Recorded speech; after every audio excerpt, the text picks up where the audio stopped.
ሰላም ወደ ቻናላችን ተከታዮች እንዴት ናችሁ? ሰው በዛሬ ቪዲዮአችን ስለ should ስለ have to እና ስለ has to ልዩነታቸውን እናያለን ማለት ነው። So these forms are often confusing but the difference is actually clear once you break them down. ስለዚህ እነዚህ should have to እና has to most of the time modal verbs ናቸው. So for obligation necessity እና for permission የምንጠቀማቸው ናቸው and for advice ነው የምንጠቀማቸው. So ዛሬ እነሱን ልዩነት በደንብ አድርገን እናያለን ማለት ነው. So let's see. So has to or have to. ስለዚህ has to እና have to it is used for obligation or necessity. Something is required. ስለዚህ አንዳንድ ግዴታውን ነገሮች ኦብሊጌሽኑን ነገሮች ወይም ደግሞ በጣም አስፈላጊ ለሆኑ ነገሮች የምንጠቀማቸው ወርዶች ናቸው። So has to it is used for singular nouns ነው የምንጠቀመው ለሂ ለሺ እና ለኢት ነው የምንጠቀመው have to ደግሞ it is for plural nouns ነው የምንጠቀመው ለአይ ለዩ ለዊ እና ለዘይ ነው የምንጠቀመው ማለት ነው so example ስናይ she has to study every day she has to study every day so እሷ በየቀኑ ማጥናት አለባት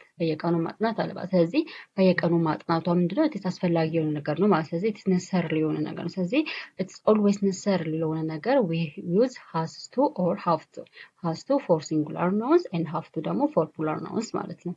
he has to go to work early he has to go to work early ስለዚህ እሱ በጠዋት ወይም ደግሞ በጊዜ ስራ መሄድ አለበት so it is necessary አስፈላጊ ነገር obligation ነው ግዴታው ነው ማለት ነው I have to finish my homework ስለዚህ I have to finish my homework ስለዚህ የቤት ስራዬን መጨረስ አለብኝ so it is obligation ወይም ደግሞ it is ግዴታ ነው መስት ነው ማለት ነው they have to wear uniforms at school ለምሳሌ ትምህርት ቤት ላይ ዩኒፎርም መልበስ እያንዳንዱ ተማሪ ግዴታ ነው አይደል ወይም አስፈላጊ የሆነ ነገር ነው ስለዚህ for obligation or for rules and for necessary ለሆኑ ነገሮች we use has to and have to እንጠቀማለን ማለት ስለዚህ they have to wear uniforms at school ስለዚህ እነሱ ትምህርት ቤት ዩኒፎርም መልበስ አለባቸው so it is school ነው ስለዚህ obligation ነው ግዴታ ነው ማለት ነው so always have to እና has to ማለት it is must ማለት ነው ወይም ደግሞ it is required አስፈላጊ የሆነ ነገር ወይም ደግሞ ግዴታ የሆነ ነገር it is described by has to and has to for singular nouns have to ደግሞ for plural nouns ማለት ነው So the other one is should have no should have plus participle ስለዚህ should it is for advice ነው የሆነ ነገር advice ለማድረግ ወይ ደግሞ የሆነ ነገር regret ያደረግንበት ነገር የተጸጸትንበት ነገሮች ምናምን ካሉ it is should have መግለጽ እንችላለን ማለት ስለዚህ should have plus participle always shouldን ስንጠቀም should haveን ስንጠቀም always እንትኑ verb የሚሆነው it is past participle ነው ወይም ደግሞ verb 3 ነው የሚሆነው ማለት ስለዚህ should have plus past participle it is used for one it is advice in the past ነው ስለዚህ in the past ሆኑ ነገሮችን advice ለማድረግ ለመምከር ወይም ደግሞ advice ለመስጠት it is should have plus participle ነው የምንጠቀመው and also for regret or something was a mistake ስለዚህ የሆነ የሰራናቸው ስህተት ምናምን ካለ በዛ ነገር ላይ regret አድርጌያለሁ ወይም ደግሞ ተጸጽቻለሁ ስለዚህ መጸጸታችንን ወይም ደግሞ ማዘናችንን ለመግለጽ we use should have እንጠቀማለን and also something that was expected but didn't happen ስለዚህ የሆነ ነገር እንዲሁም ደግሞ በተጨማሪ የሆነ ነገር expect ወይም ደግሞ happen ይሆናል ብለን expect አድርገን ወይም ደግሞ አስበን ነገር ግን ያ ነገር ሳይፈጠር ሲቀርም በshould have መግለጽ እንችላለን ማለት ነው So structure should have plus verb ምንድነው it is past participle ወይም ደግሞ verb 3 ነው example እዚህ ጋር ስናይ you should have studied harder ጠንክረ ማጥናት ነበረ ወይም ደግሞ ጠንክረሽ ማጥናት አለብሽ ስንል but አላደረከውም ማለት ነው but you didn't ጠንክረክ ማጥናት ነበረብህ ነገር ግን አላጠናክም ማለት ነው so it is ምንድነው ይሄ አሁን ለምሳሌ it is past regret ነው የሚሆነው ማለት ነው past regret ጠንክሬ ማጥናት ነበረብኝ ግን አላጠናም so it is past regret ነው የሚሆነው ማለት ነው she should have called me it was the right thing to do ስለዚህ እሷ ልጠራኝ ይገባል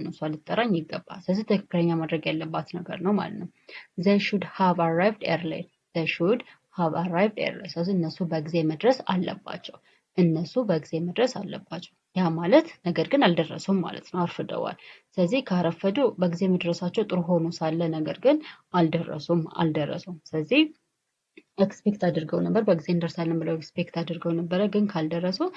unexpected የሆነ ነገር ነው ማለት ነው ስለዚህ they should have arrived early ስለዚህ እነሱ በጊዜ መድረስ አለባቸው and importance differenceአቸው ምንድነው has to እና have to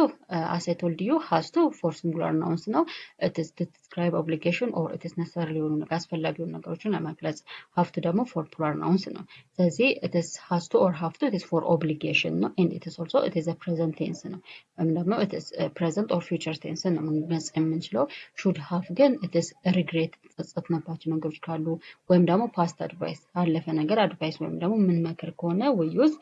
should have እንጠቀማለን and time ደግሞ it is past ነው should have plus verb 3 ስለሆነ it is past የሆነ ነገር ነው describe የሚያደርገው ማለት ነው and comparing ስናደርገው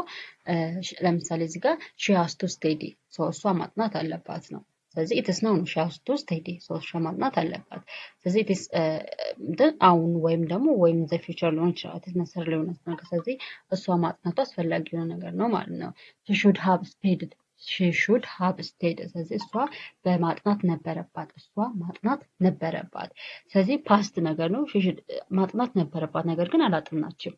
ስለዚህ it is a mistake አለማጥናቷ ስህተት ነው ማለት ነው ስለዚህ it's a past thing ነው and also it is a mistake ነው ማለት ነው and ለምሳሌ has to have to he has to clean his room he has to clean his room ስለዚህ የራሱን ክላስ ማጽዳት አለበት so it's necessary አስፈላጊ ነገር ነው ማለት ነው we have to wake up early በጠዋት መነሳት አለብን በጠዋት መነሳት አለብን so it may be obligation ሊሆን ይችላል or it is necessary ወይም ደግሞ required የሆነ ነገር ሊሆን ይችላል ማለት ነው should have ሲሆን ግን I should have listened to you አንተን ልሰማክ ይገባ ነበር ወይም ደግሞ አንቺን ልሰማሽ ይገባ ነበር ስለዚህ አለመስማቱ is a mistake ስህተት ነው ማለት ነው he should have finished the work he should have finished the work ስለዚህ ስራውን መጨረስ አለበት ስራውን መጨረስ ነበረበት ስለዚህ it is ግዴታው ነበር ወይም ደግሞ it is past የሆነ advice ነው ስለዚህ ስራውን መጨረስ ነበረበት ካልኩኝ so it is past የሆነ advice እያደረኩት ነው ማለት ነው so this all about should have has to and have to ነው so I think it's easy ነው so ከተረዳችሁትና ልዩነቱ ከገባችሁ በጣም ቀላል ነው has to and have to it is for obligation and for necessary አስፈላጊ ነው ነገርና ግዴታ ለሆነ ነገር እንጠቀማለን it may be present ሊሆን ይችላል or it may be future ሊሆን ይችላል should have ግን it is a past obligation ነው past የሆነ past የሆነ advice ወይም ደግሞ ስላለፈ ነገር የምንመክር ከሆነ advice ሐሳብ የምንሰጥ ከሆነ and also እንዲሁም ስላለፈ ነገር ሪግሬት የምናደርገው ነው ያ ማለት የሆነ ሚስቴክ ሰርተን ስለዛ ሚስቴክ ሪግሬት የምናደርግ ከሆነ ምናዘን ከሆነ it is have to should have plus verb 3 ነው የሚሆነው ማለት ነው so ኤኒ መስራ so በሌላ ጊዜ ደግሞ ስለነዚህ ስለ ሶስቱ ጥያቄዎች እንሰራለን so እስከዛ ድረስ ደህና ሁኑ ባይ